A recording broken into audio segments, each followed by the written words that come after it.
여러분, 혹시 벼락거지라는 말 들어보셨습니까? 남들 집값 뛸 때 가만히 있다가 나만 거지가 됐다는 그 공포. 2021년 저도 그 말에 등을 떠밀렸습니다. 32년 공직 생활의 결실인 퇴직수당과 예금, 거기에 대출 5억 5천을 얹어 대구 수성구 11억짜리 아파트를 샀습니다. 그게 제 노후의 훈장이 될 줄 알았죠. 하지만 결과는 처참했습니다. 4억 7천만 원이 신기루처럼 증발했습니다.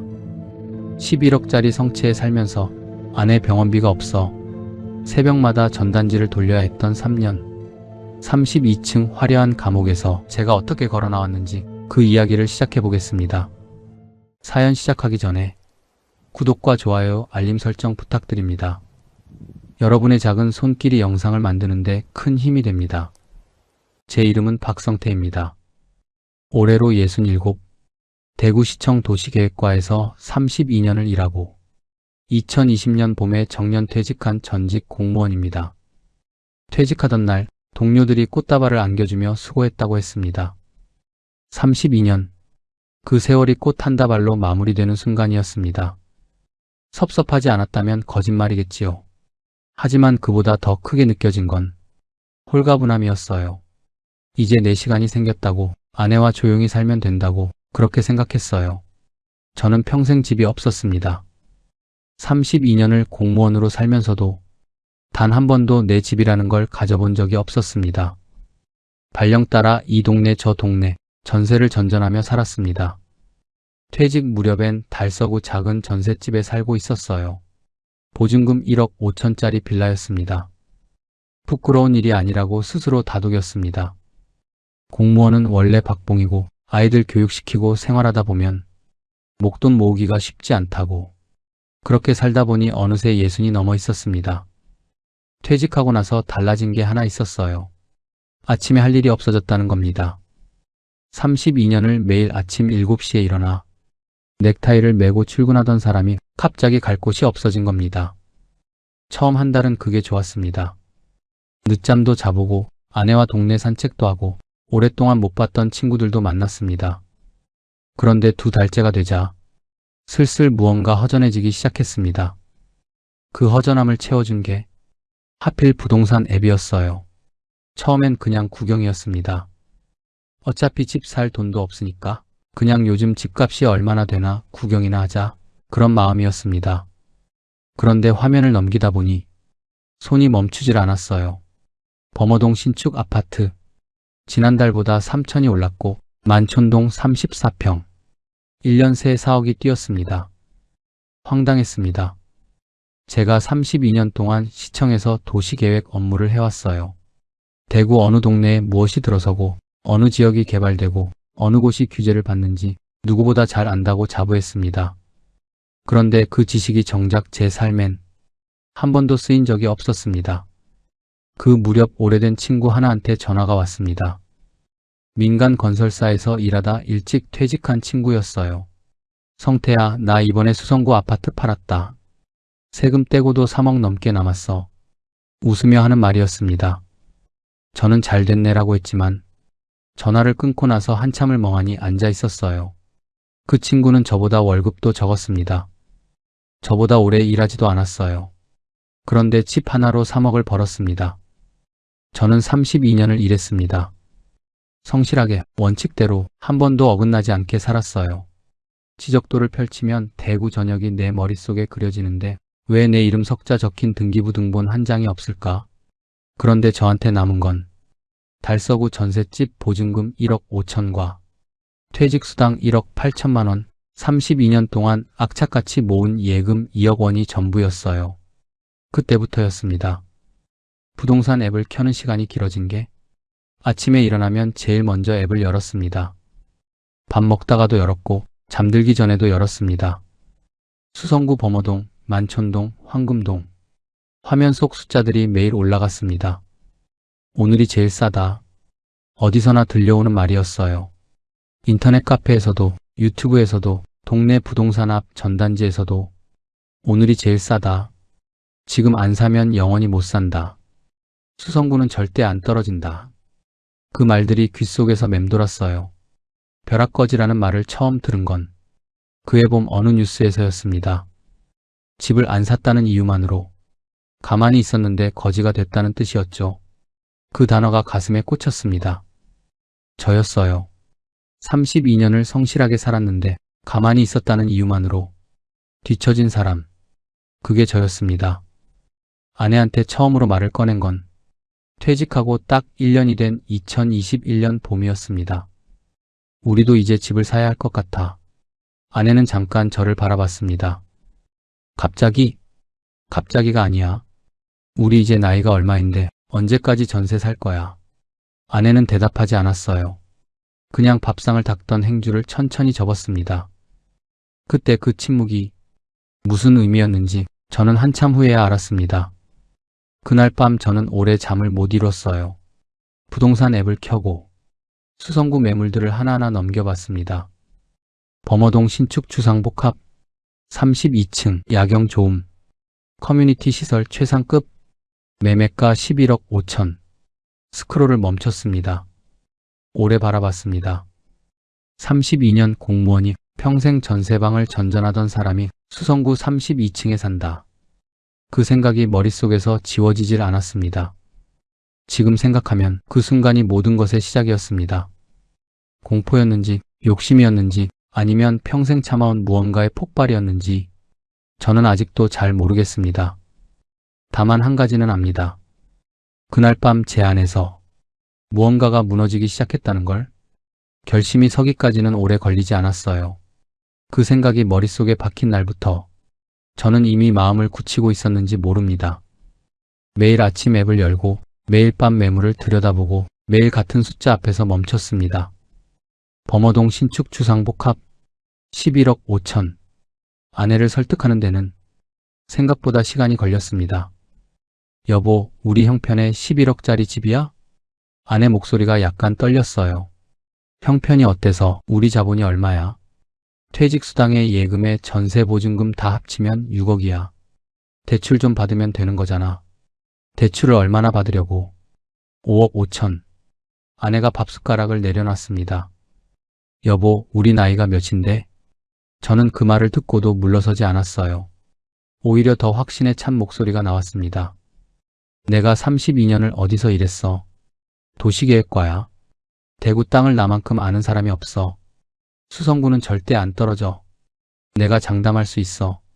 지금 생각하면 그 확신이 얼마나 오만한 것이었는지 모릅니다. 도시계획을 안다는 게 부동산 시장을 안다는 게 아닌데 그때는 그게 같은 말처럼 느껴졌어요. 투기과 열지구라 대출이 안 된다는 말도 들었습니다. 부동산 중개소 사장님이 선생님, 수성구는 LTV가 20%라 주담대가 많이 안 나옵니다라고 했습니다. 그 말을 듣고 잠깐 멈칫했어요. 하지만 며칠 후 시청 후배한테서 연락이 왔습니다. 선배님, 방법이 없는 게 아니에요. 제일금융권 주담대 받고 연금 담보대출 섞고 나머지는 사업자 대출로 우회하면 됩니다. 요즘 다들 그렇게 해요. 사람들은 투기과 열지구라 대출이 안 나올 거라 했지만 눈이 뒤집히니 길은 다 있더군요. 시청 후배가 알려준 대로 사업자 대출을 섞고 평생 묻어두려 했던 공무원 연금 담보대출까지 털어넣었습니다. 제일금융권 주담대 4억 1천, 신용대출의 연금 담보대출 1억 2천, 제2금융권 추가 대출 2천, 그렇게 5억 5천이라는 거금을 등 뒤에 짊어지고 11억 5천짜리 성채로 들어갔던 겁니다. 계약서에 도장을 찍던 날을 저는 아직도 생생하게 기억합니다. 공인중개사가 내민 종이 위에 제 이름 석자를 적고 도장을 꾹 눌렀어요. 손이 약간 떨렸습니다. 떨림이 설렘인지 두려움인지 그때는 구분이 안 됐습니다. 옆에 앉은 아내는 계약서 내내 한마디도 하지 않았어요. 그냥 조용히 앉아서 제가 도장 찍는 걸 바라봤습니다. 입주일은 그해 8월이었습니다. 이삿짐을 들고 올라간 32층. 엘리베이터 문이 열리자 복도가 펼쳐졌습니다. 대리석 바닥, 은은한 조명, 달서구 빌라와는 전혀 다른 공기. 현관 비밀번호를 누르고 문을 여는 순간 저도 모르게 숨을 들이켰습니다. 거실 창문 앞에 섰습니다. 수성구가 발 아래 펼쳐졌어요. 범어천이 보였고 멀리 앞산도 보였습니다. 저 아래 작게 움직이는 차들이 보였습니다. 32년을 저 아래서 살았구나. 그런 생각이 들었습니다. 아내가 옆에 서서 조용히 창밖을 내다봤어요. 뷰는 좋네. 그게 아내가 입주날 한 말의 전부였습니다. 지인들한테 연락이 오기 시작했습니다. 성태형, 수성구로 이사했다고요? 거기 요즘 얼마예요? 어머, 범어동 주상복합이요?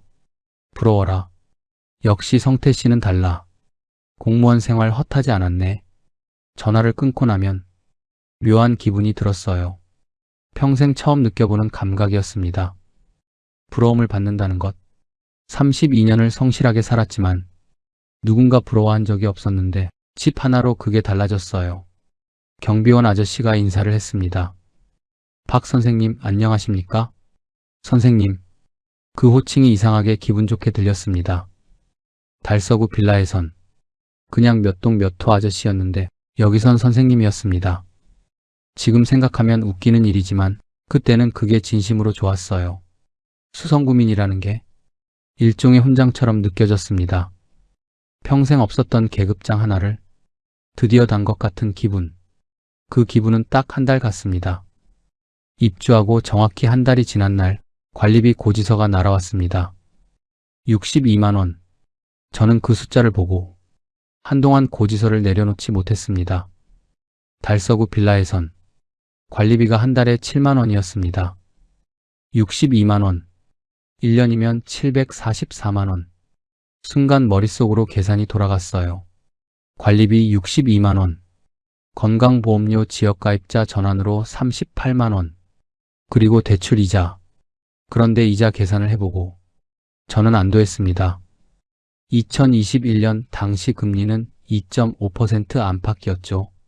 5억 5천 대출에 월 이자가 약 115만 원. 관리비와 건강보험료까지 합쳐도 월 고정지출이 215만 원 수준이었습니다. 제 연금이 185만 원이었으니 한 달에 30만 원 정도만 보태면 됐습니다. 여유자금도 있고 예금도 있었으니 이 정도면 충분히 버틸 수 있다고 생각했습니다. 오히려 집값이 더 오르면 몇 년 안에 팔아서 대출을 갚고도 남는다고 계산했습니다. 여보, 생각보다 괜찮은데? 이자가 얼마 안 나오네. 저녁 식사 자리에서 그렇게 말했습니다. 아내는 젓가락을 들면서 짧게 대꾸했습니다. 지금이야 그렇지. 금리가 오르면 어떡해? 저는 웃으며 넘겼습니다. 금리가 뭐 갑자기 막 오르겠어. 그리고 그 전에 집값이 더 오를 거야. 아내는 더 말하지 않았습니다. 그냥 밥을 먹었어요. 지금 생각하면 그때 아내 말이 맞았어요. 금리는 올랐습니다.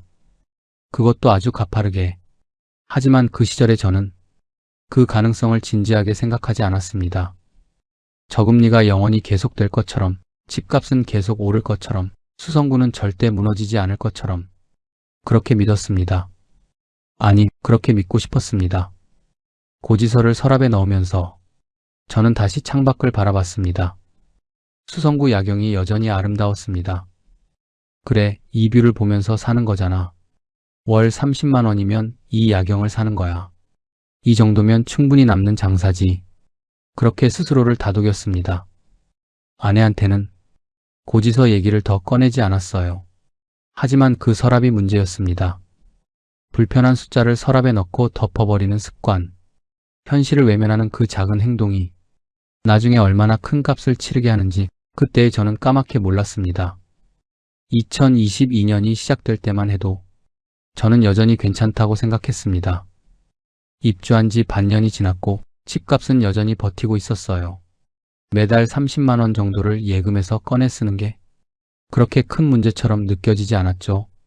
오히려 주변에서 수성구 아파트 얘기가 나올 때마다 저는 으쓱했습니다. 거기 요즘도 오르던가요? 뭐 그렇죠. 사실은 오르지도 않고 있었지만 그냥 그렇게 대답했습니다.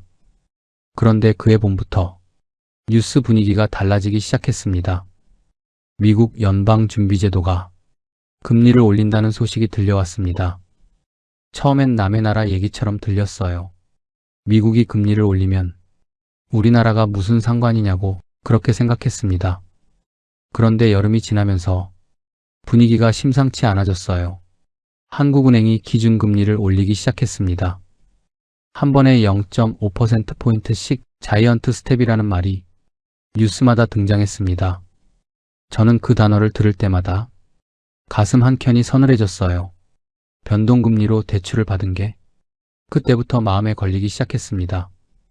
2022년 하반기 부동산 앱을 켜는 손이 조금씩 무거워지기 시작했습니다. 실거래 가격 알람이 줄었어요. 예전엔 매일같이 울리던 알람이 어느 날부터 뜸해졌습니다. 거래가 없다는 뜻이었어요. 대신 화면을 채우기 시작한 건 급매라는 두 글자였습니다. 급매. 스크롤을 내릴수록 급매 물건만 쌓여갔습니다. 대구 미분양 소식도 들려오기 시작했습니다. 신축 아파트들이 분양을 했는데 계약자가 없어서 미분양으로 남는다는 겁니다. 처음엔 수성구 얘기가 아니라고 생각했어요. 외곽 지역, 신흥 개발지, 그런 데서나 생기는 일이라고. 수성구는 다르다고. 그러던 어느 날이었습니다. 같은 단지 이웃이 엘리베이터에서 말을 걸어왔습니다. 박 선생님 혹시 들으셨어요? 옆동 같은 면적이 9억에 팔렸다고요. 저는 웃으며 대꾸했습니다. 에이, 그게 말이 돼요. 여기가 얼마짜리인데? 아니, 진짜래요. 급매로 나온 거 누가 받아간 거라고. 집에 들어와서 바로 앱을 켰습니다. 손가락이 빠르게 움직였어요. 같은 단지, 같은 면적, 실거래 가격, 9억 1천. 화면을 보는 순간 심장이 쿵 내려앉았어요. 저는 11억 5천에 샀습니다. 같은 면적이 9억 1천에 팔렸습니다. 2억 4천. 그 숫자가 눈앞에서 지워지질 않았습니다. 아내가 저녁을 차리면서 물었습니다. 왜 그래? 얼굴이 안 좋아 보여. 아니야, 괜찮아. 저는 앱을 덮고 밥상 앞에 앉았습니다. 밥이 넘어가지 않았습니다. 그날 밤 잠을 이루지 못했습니다. 천장을 바라보며 계산기를 두드렸어요. 9억 1천, 9억, 8억 후반이면 얼마를 잃는 건지 숫자를 이리저리 뒤집어 봤습니다. 그러다 문득 이자 계산이 떠올랐어요. 금리가 오르고 있었습니다. 2021년 입주 당시 2.5%였던 금리가 어느새 3.5%를 넘어가고 있었습니다. 월 이자가 115만 원에서 160만 원 가까이로 올라가고 있었습니다. 관리비 62만 원, 건강보험료 38만 원, 이자 160만 원, 합치면 260만 원, 연금 185만 원으로는 75만 원이 부족했습니다. 처음 입주할 때 30만 원이던 적자가 2배 이상으로 불어나고 있었습니다. 이건 일시적인 조정이야. 저는 어둠 속에서 혼잣말을 했어요. 수성구는 달라. 금리가 좀 오른다고 수성구가 무너지겠어. 조금만 기다리면 돼. 스스로를 설득하는 목소리가 점점 작아지고 있었습니다. 그때부터 아침이 달라졌습니다. 예전엔 커피 한 잔을 들고 설레는 마음으로 앱을 켰습니다. 이제는 앱을 켜기가 무서웠어요. 그래도 켰습니다. 눈을 뜨면 제일 먼저 손이 앱으로 갔습니다. 혹시 어젯밤 사이에 실거래 가격이 올랐을까? 혹시 급매 물건이 줄었을까? 매일 아침 확인하고 매일 아침 실망하는 일이 반복됐어요. 급매 물건은 줄지 않았습니다. 오히려 늘었습니다. 호가도 내려가기 시작했습니다. 11억대였던 같은 면적 매물이 어느새 10억 초반으로 내려와 있었습니다. 그것도 팔리지 않았습니다. 아내는 말이 없었습니다. 뉴스에서 부동산 얘기가 나오면 TV 앞에서 꼼짝 않고 앉아 있었습니다. 한 번은 제가 채널을 돌리려 하자 아내가 조용히 말했어요. 그냥 둬. 저는 리모컨을 내려놨습니다. 그의 겨울이 유독 길게 느껴졌습니다. 32층 창문 너머로 보이는 수성구 야경은 여전히 아름다웠어요. 하지만 그 야경을 바라보는 제 마음은 더 이상 설레지 않았습니다. 그냥 무거웠어요. 저 아래 불빛들이 전부 저를 내려다보는 것 같았습니다. 도시계획을 32년 했다는 자부심이 그 겨울에 처음으로 흔들렸습니다. 내가 틀린 건가? 수성구도 무너질 수 있는 건가? 그 질문을 입 밖에 내지 못한 채 저는 그냥 창밖만 바라봤습니다. 멈춰버린 시계처럼 2023년 새해가 밝았습니다. 달력을 바꿔 걸면서 올해는 좀 나아지겠지 그런 생각을 했습니다. 하지만 금리는 새해를 모르는 것처럼 계속 올랐어요. 2023년 들어 대출 금리가 4%를 넘어섰어요. 월 이자 계산을 다시 했습니다. 5억 5천, 4.5% 기준, 월 이자 약 221만 원, 거기에 관리비 62만 원, 건강보험료 38만 원, 월 고정지출 합계 321만 원, 연금은 여전히 185만 원이었습니다. 매달 136만 원이 구멍처럼 빠져나갔습니다. 입주할 때 남겨뒀던 생활여유자금 5천만 원으로 버텼습니다. 처음엔 그게 충분하다고 생각했어요. 월 136만 원씩 쓰면 3년은 버틸 수 있다고 계산했습니다. 그런데 예상치 못한 지출이 계속 생겼어요. 경조사, 자동차 수리비, 그런 것들이 쌓이면서 통장이 생각보다 빠르게 줄었습니다. 입주하고 6개월이 지났을 때 통장 잔액이 3천만 원대로 내려갔습니다. 저는 그 숫자를 보고 처음으로 손이 떨렸어요. 입주할 때 5천이었던 게 6개월 만에 3천이 됐습니다. 이 속도면 1년 반도 안 남았습니다. 자녀 결혼 자금으로 따로 모아뒀던 1억이 생각났습니다. 아들한테 결혼할 때 보태주려고 절대 손대지 않으려 했던 돈이었죠. 하지만 그 돈에 손을 댈 수는 없었어요. 그건 제 돈이 아니었습니다. 그러면 어떻게 해야 하나? 답은 간단했습니다. 일을 해야 했습니다. 그런데 저는 그 간단한 답을 실행에 옮기지 못했습니다. 수성구 32층 아파트 주인이 편의점 알바를 한다는 게 도저히 말이 안 된다고 생각했습니다. 시청 후배들이 알면 어떡하나? 동네 지인들이 보면 어떡하나? 체면이 발목을 잡았습니다. 그러는 사이에도 통장 잔액은 조용히 줄어갔습니다. 어느 날 저녁이었어요. 아내가 밥을 차리면서 조심스럽게 말을 꺼냈습니다. 여보, 나 마트에서 파트타임 자리가 났다고. 전단지를 봤어. 저는 젓가락을 들다가 멈췄습니다. 무슨 소리야? 오전 4시간짜리야. 일주일에 5번. 한 달에 80만 원 정도 된대. 저는 밥상을 바라봤습니다. 뭐라고 해야 할지 몰랐어요. 아내가 계속 말했습니다. 이러다간 자녀 결혼 자금도 손떼게 생겼잖아. 내가 조금이라도 보태면 그 돈은 지킬 수 있을 것 같아서 가슴이 먹먹했습니다. 아내는 저보다 현실을 먼저 봤어요. 제가 체면 타령을 하는 사이에 아내는 조용히 답을 찾고 있었습니다. 내가 해야지. 당신이 왜 나가? 목소리가 제대로 나오지 않았습니다. 아내가 담담하게 말했어요. 당신은 아직 못 나가잖아. 나는 괜찮아. 마트 파트타임이 뭐 어때? 다음 날부터 아내는 일을 나갔습니다. 오전 9시 앞치마를 두르고 장바구니를 들고 나서는 아내의 뒷모습을 저는 현관에서 바라봤어요. 32층 아파트에 살면서 마트 파트타임을 나가는 아내. 그 모습이 너무 미안해서 저는 문을 닫고 나서 한참을 그 자리에 서 있었습니다. 아내가 일을 나간 후 집안이 더 조용해졌어요. 저는 혼자 거실에 앉아 부동산 앱을 들여다봤습니다. 집값은 여전히 내려가고 있었죠. 아내가 한 달을 꼬박 일해서 버는 80만 원이 집값 하락으로 하루 만에 사라지는 금액보다 작다는 생각이 들었습니다. 그 생각이 드는 순간 자괴감이 밀려왔습니다. 시청 후배한테서 결혼한다는 연락이 왔습니다. 예전 같으면 봉투를 두둑하게 챙겼을 겁니다. 저는 한참을 망설이다 문자를 보냈습니다. 미안하다. 요즘 몸이 안 좋아서 마음만 전할게. 전화를 끊고 나서 한동안 천장을 바라봤어요.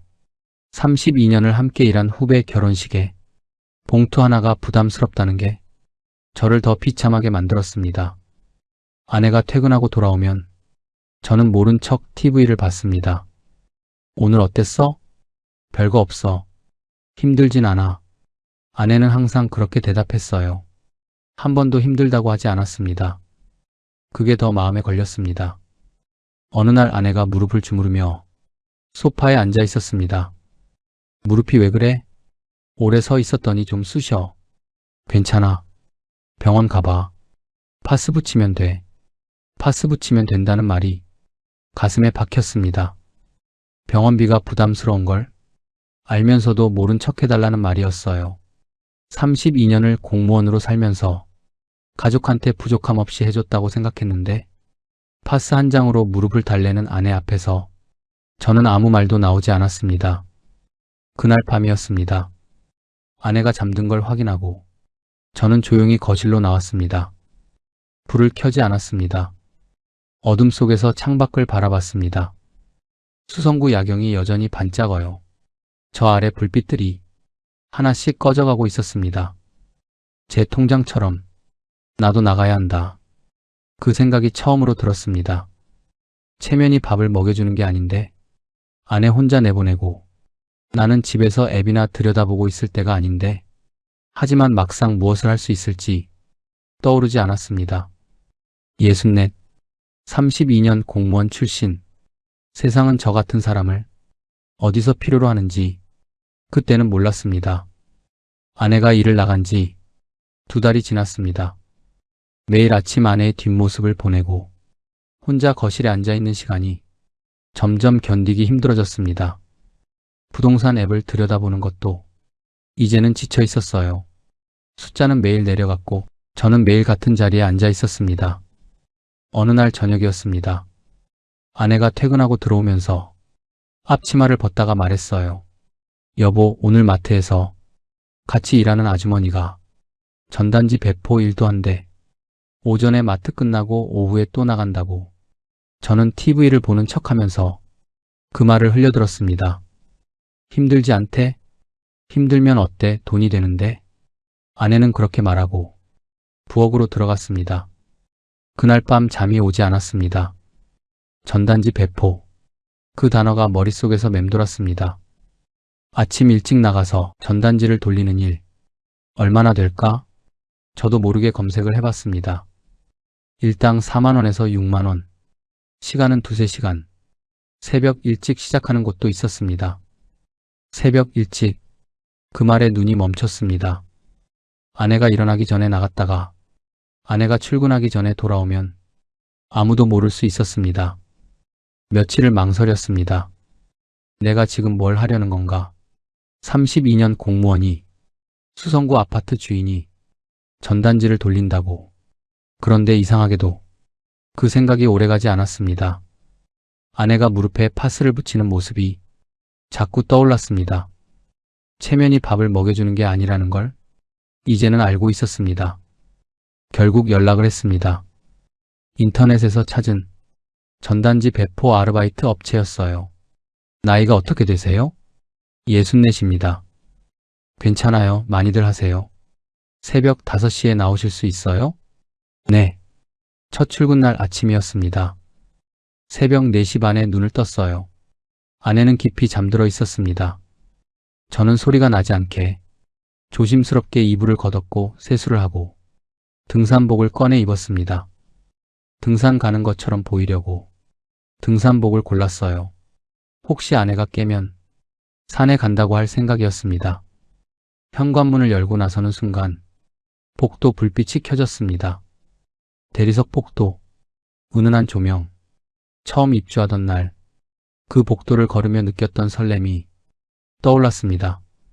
지금 저는 그 복도를 전단지 알바를 나가며 걷고 있었습니다. 집결지는 아파트에서 버스로 2정거장 거리였습니다. 이른 새벽이라 버스엔 사람이 거의 없었습니다. 저는 창가에 앉아 어두운 거리를 바라봤습니다. 아직 불이 켜지지 않은 가게들, 가끔 지나가는 트럭, 새벽 공기가 차가웠습니다. 집결지에 도착하니 5~6명이 모여 있었습니다. 50대 아주머니, 60대 아저씨, 간간히 젊은 사람도 있었습니다. 담당자가 전단지 묶음을 나눠줬어요. 저는 건네받은 묶음을 무심코 펼쳐봤어요. 그 순간 손이 멈췄습니다. 전단지 상단에 큼지막하게 적혀 있었습니다. 수성구 신축 아파트 특별 할인 분양. 지금이 기회입니다. 선착순 계약 시 추가 혜택 제공. 저는 한동안 그 전단지를 바라봤습니다. 수성구 신축 아파트. 제 인생을 무너뜨린 바로 그 시장의 광고였습니다. 담당자가 말했습니다. 어르신, 이 구역 맡으시면 됩니다. 아파트 단지 입구랑 근처 상가 위주로 꽂아주시면 돼요. 저는 고개를 끄덕였습니다. 전단지 묶음을 들고 배정받은 구역으로 걸어갔습니다. 골목에 들어서서 우편함에 전단지를 꽂기 시작했습니다. 한 장, 한 장. 수성구 신축 아파트 특별 할인 분양. 저는 이 전단지를 받고 집을 살 사람을 생각했습니다. 지금이 기회라는 말을 믿고 계약서에 도장을 찍을 사람. 2년 전에 저처럼 손이 저절로 느려졌습니다. 그냥 버리고 싶었습니다. 이 전단지를 받은 사람이 저처럼 되지 않았으면 하는 마음이 순간 올라왔습니다. 하지만 저는 그냥 꽂았습니다. 이 일을 해야 오늘 일당이 나왔습니다. 아파트 단지 입구에 도착했습니다. 경비실 옆 게시판에 전단지를 붙이려는데 마침 경비원 아저씨가 나왔습니다. 어르신, 여기는 외부 광고물 안 됩니다. 아, 죄송합니다. 저는 고개를 숙이고 돌아섰습니다. 32층짜리 주상복합에 살면서 경비원한테 선생님 소리를 듣던 제가 지금은 경비원한테 고개를 숙이고 있었습니다. 2시간이 지났습니다. 전단지 묶음이 절반쯤 줄었을 때 잠깐 골목 한켠에 기댔어요. 가을 새벽 공기가 차가웠습니다. 손이 시렸습니다. 저는 남은 전단지를 바라봤어요. 수성구 신축 아파트 특별 할인 분양. 내 불행을 포장해서 남에게 팔고 있다는 생각이 들었습니다. 그러면서도 오늘 일당 5만 원이 생긴다는 안도감이 동시에 밀려왔어요. 그 두 가지 감정이 새벽 골목에서 뒤섞였습니다. 집에 돌아온 건 아침 8시였습니다. 아내는 마트 출근 준비를 하고 있었습니다. 어디 갔다 왔어? 산책. 이 추운 날씨에? 좀 걸으니까 좋더라고. 아내는 더 묻지 않았어요. 그냥 가방을 들고 나갔습니다. 아내가 나간 뒤 저는 소파에 앉았어요. 주머니에서 일당 봉투를 꺼냈습니다. 5만 원. 구겨진 지폐 몇 장이었습니다. 저는 그 돈을 한참 손에 쥐고 있었어요. 32년 동안 받아온 월급과 이 5만 원이 같은 무게로 느껴지는 순간이었습니다. 아니, 어쩌면 이 5만 원이 더 무겁게 느껴졌습니다. 그날 이후로 저는 일주일에 3번 새벽 5시에 집을 나섰어요. 아내는 눈치를 채고 있었을 겁니다. 하지만 아무것도 묻지 않았어요. 저도 아무것도 말하지 않았습니다. 부부가 서로 모른 척 해주는 것들이 그 시절엔 참 많았습니다. 2024년 새해가 됐어요. 달력을 바꾸면서 이제는 아무 기대도 하지 않았습니다. 작년에도 나아지겠지 했다가 나아진 게 없었습니다. 그냥 올해도 버티자. 그 생각뿐이었죠. 아내는 여전히 마트를 나갔습니다. 저는 여전히 새벽에 몰래 집을 나섰어요. 두 사람이 각자의 방식으로 조용히 버티고 있었습니다. 그 사이에도 통장 잔액은 줄어갔습니다. 어느 날 아침이었어요. 전단지 일을 마치고 돌아와 소파에 앉아 습관처럼 부동산 앱을 켰습니다. 실거래 가격 알림이 하나 떠 있었어요.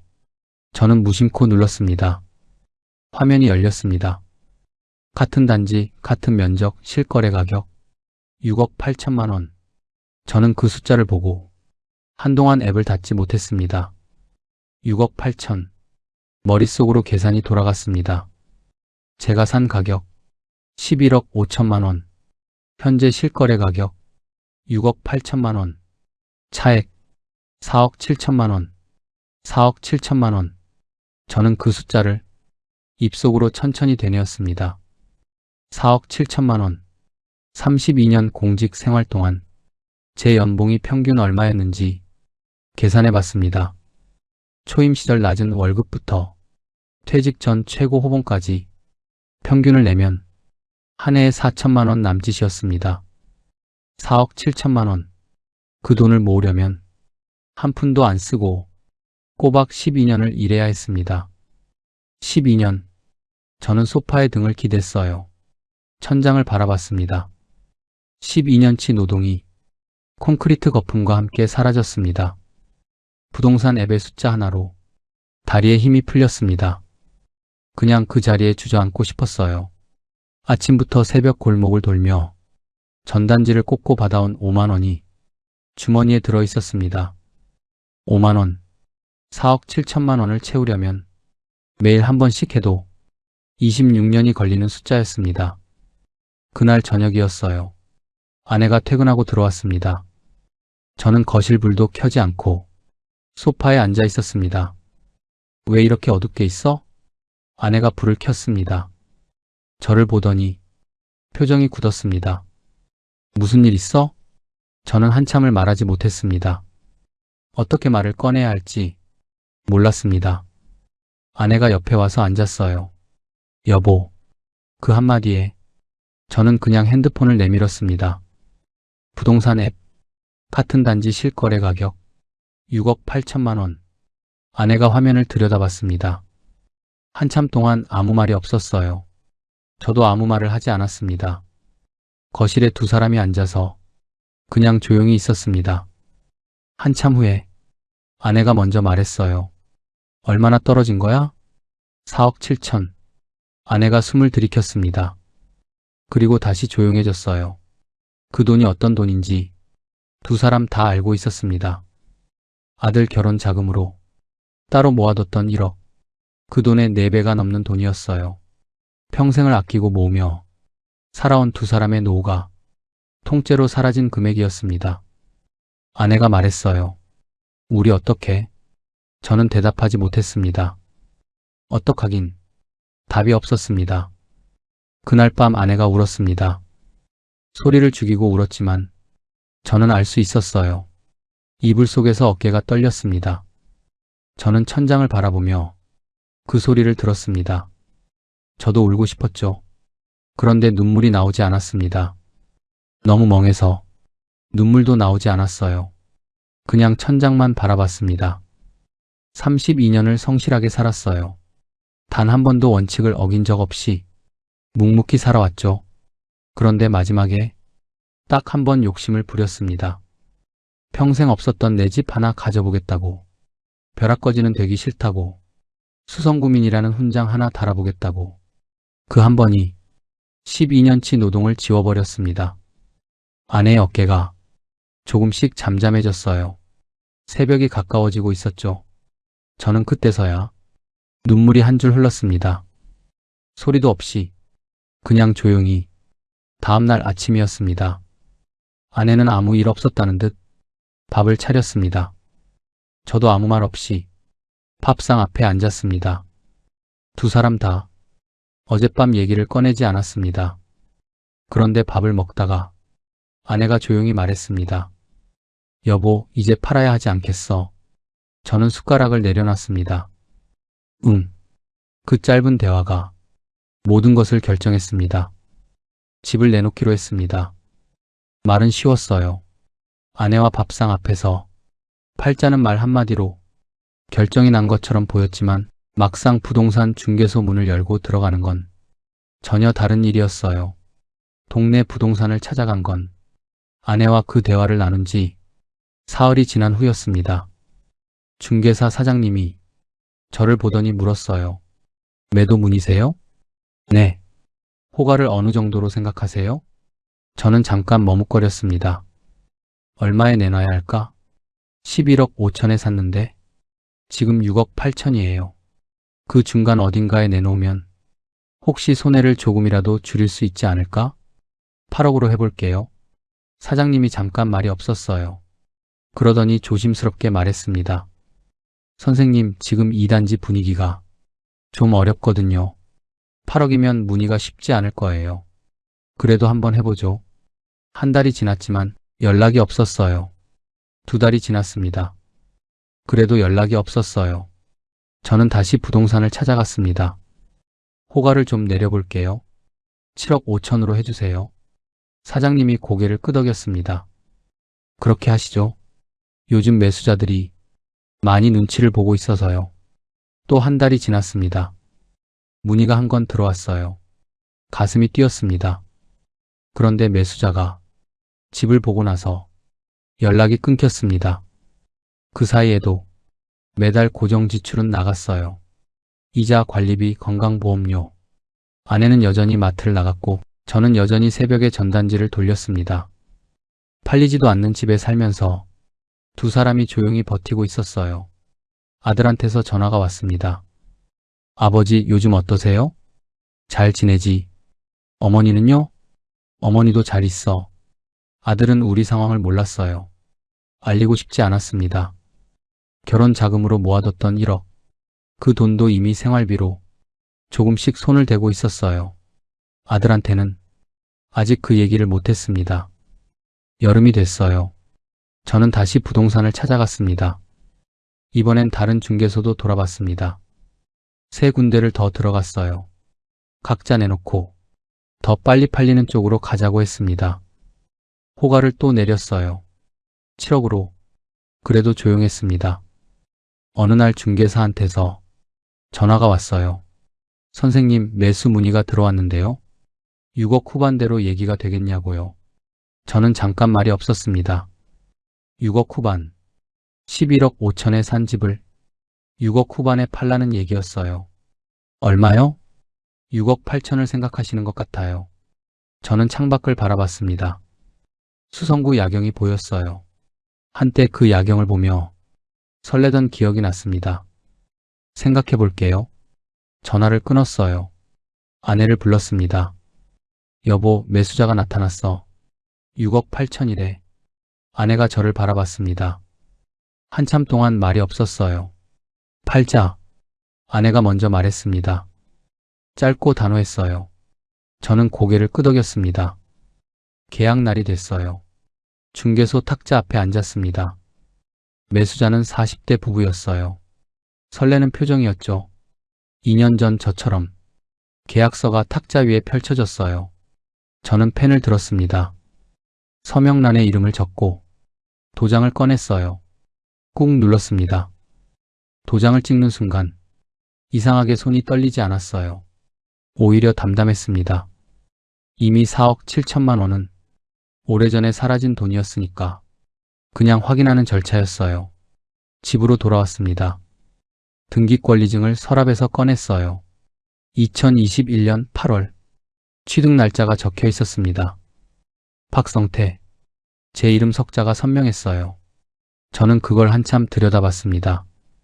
평생 처음으로 가져봤던 내 집의 증거. 32층 야경. 대리석 복도. 경비원의 선생님 소리. 그 모든 것들이 이 종이 한 장에 담겨 있었어요. 눈물이 나올 줄 알았습니다. 그런데 나오지 않았어요. 그냥 오래 바라봤습니다. 이삿날이 됐어요. 이삿짐 아저씨들이 짐을 날랐습니다. 32층에서 내려오는 짐들이 엘리베이터에 가득 찼어요. 저는 마지막으로 빈 거실에 혼자 섰습니다. 창문 너머로 수성구가 보였어요. 범어천, 앞산, 저 아래 작게 움직이는 차들.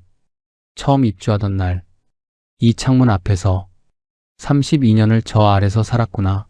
그런 생각을 했었지요. 이제는 다시 저 아래로 내려가는 거였어요. 오래 서 있지 않았습니다. 돌아섰어요. 현관문을 닫았습니다. 이사한 곳은 달서구 작은 빌라였어요. 보증금 2천만 원, 월세 35만 원, 방 2개짜리였습니다. 짐을 다 옮기고 두 사람이 빈 방에 앉았어요. 아무 말이 없었습니다. 한참을 그렇게 앉아 있다가 아내가 말했어요. 밥 먹으러 가자. 나간 곳은 동네 작은 국밥집이었습니다. 7,000원짜리 국밥이었어요. 뚝배기가 나왔습니다.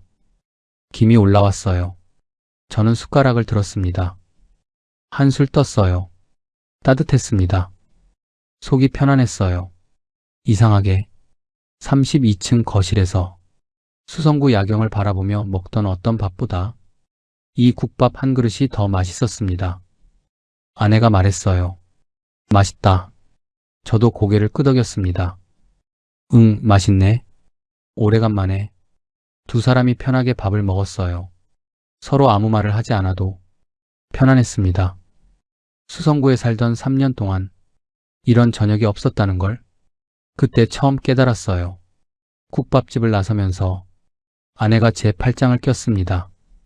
오래간만이었어요. 달서구 골목이 조용했습니다. 가로등 불빛 아래를 두 사람이 천천히 걸었어요. 32층 야경은 없었습니다. 그냥 평범한 골목이었어요. 그런데 그 골목이 전혀 초라하지 않았습니다. 이사하고 나서 달라진 게 있어요. 밤에 잠이 옵니다. 수성구에 살던 3년 동안 단 하루도 편하게 잠든 적이 없었는데 달서구 빌라로 온 첫날 밤 저는 눕자마자 잠이 들었어요. 아무 야경도 없는 작은 방에서 아침에 일어나면 제일 먼저 하는 일이 달라졌습니다. 예전엔 눈을 뜨면 부동산 앱부터 켰어요. 이제는 그러지 않습니다. 그냥 커피를 끓이고 창밖을 바라봅니다. 달서구 골목이 보여요. 출근하는 사람들, 등교하는 아이들, 천천히 걷는 어르신들, 그게 전부인데 이상하게 마음이 편합니다. 아내는 아직 마트를 나가요. 그만두라고 했더니 아내가 웃으면서 말했습니다. 괜찮아. 나가는 게 오히려 좋아. 집에만 있으면 심심하잖아. 저도 전단지 일을 계속하고 있어요. 새벽에 몰래 나가던 게 이제는 당당하게 나갑니다. 아내한테 말했거든요. 나 사실 전단지 알바하고 있었어. 아내가 잠깐 저를 바라보더니 말했습니다. 알고 있었어. 언제부터? 처음부터. 그랬군요. 아내는 알면서도 모른 척 해준 거였어요. 저한테 상처를 주지 않으려고. 그 말을 듣고 저는 한동안 말이 나오지 않았습니다. 지금 이 영상을 보고 계신 분들께 드리고 싶은 말이 있어요. 저는 부동산 전문가가 아닙니다. 집을 사면 안 된다는 말도 아니에요. 다만 제가 겪은 일을 솔직하게 말씀드리고 싶습니다. 저는 평생을 성실하게 살았어요. 32년을 원칙대로 살았습니다. 그런데 마지막에 딱 한 번 흔들렸어요. 벼락거지가 되기 싫다는 공포, 수성구민이라는 훈장을 달고 싶다는 욕심, 오늘이 제일 싸다는 말에 흔들린 마음, 그 세 가지가 저를 11억 5천짜리 성채로 밀어넣었습니다. 부동산 앱의 숫자는 팔기 전까지 사이버 머니예요. 10억이라고 찍혀 있어도 내 손에 들어오기 전까지는 그냥 화면 속 숫자입니다. 저는 그걸 너무 늦게 알았어요. 진짜 자산이 뭔지 이제는 압니다. 오늘 내 손으로 번 5만 원, 아내와 함께 먹는 7,000원짜리 국밥, 밤에 눕자마자 찾아오는 잠, 아침에 커피 한 잔을 들고 골목을 바라보는 여유, 이런 것들이에요. 10억짜리 아파트에 살면서 아내 무릎 병원비를 못 냈습니다. 5천만 원짜리 빌라에 살면서 아내와 7,000원짜리 국밥을 먹었어요. 어느 쪽이 더 잘 산 건지 이제는 압니다. 혹시 지금 부동산 앱을 매일 들여다보고 계신 분이 있으신가요? 오늘이 제일 싸다는 말에 마음이 흔들리고 계신 분이 있으신가요? 주변 사람들이 집을 사서 나만 뒤처지는 것 같은 기분이 드시는 분이 있으신가요? 그 마음이 뭔지 압니다. 저도 그랬으니까요. 그런데 딱 한 가지만 여쭤볼게요. 지금 그 집에 살면 매달 고정 지출을 감당하고도 손에 남는 돈이 있으신가요? 그 집에 살면서 아내와 편하게 밥 한 끼 먹을 수 있으신가요? 그 집에 살면서 밤에 편하게 잠들 수 있으신가요? 숫자가 아니라 삶을 먼저 보셨으면 합니다. 집의 크기가 삶의 크기가 아니에요. 저는 지금 달서구 작은 빌라에 삽니다. 야경도 없고 대리석 복도도 없고 선생님이라고 불러주는 경비원도 없어요.